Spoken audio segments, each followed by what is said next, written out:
নৌ পরিবহন মন্ত্রণালয়ের উপদেষ্টা brigadier general A F M Shawkat Hossain বলেছেন, আমরা প্রতিবেশীদের সাথে শান্তিতে থাকতে চাই, কিন্তু ওনারা যদি পায়ে পরে ঝগড়া করতে আসেন তাহলে বাংলাদেশের মানুষ আর কোনোদিন ওই দেশমুখী হবে না।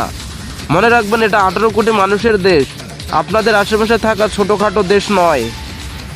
মঙ্গলবার 3 ডিসেম্বর দুপুরে চাঁদপুর আধুনিক লঞ্চ টার্মিনাল কাজের অগ্রগতি পরিদর্শন শেষে সাংবাদিকের এক প্রশ্নের জবাবে তিনি এসব কথা বলেন। উপদেষ্টা আরও বলেন, ভারত যা করছে কোনো কারণ নেই এসব করার।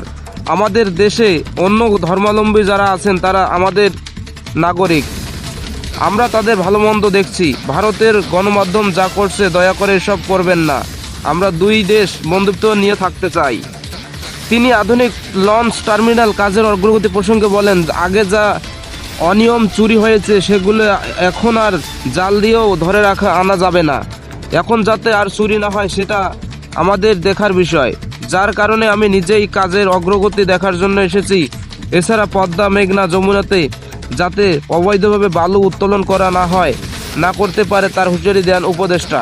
এ সময় উপস্থিত ছিলেন জেলা প্রশাসক মোহাম্মদ মহসিন উদ্দিন, পুলিশ সুপার মোহাম্মদ আব্দুর রকিব, চাঁদপুর অঞ্চলের নৌ police super Syed Mushfiqur Rahman, Chandpur press ক্লাবের সভাপতি শাওলাদ হোসেন শান্ত প্রমুখ।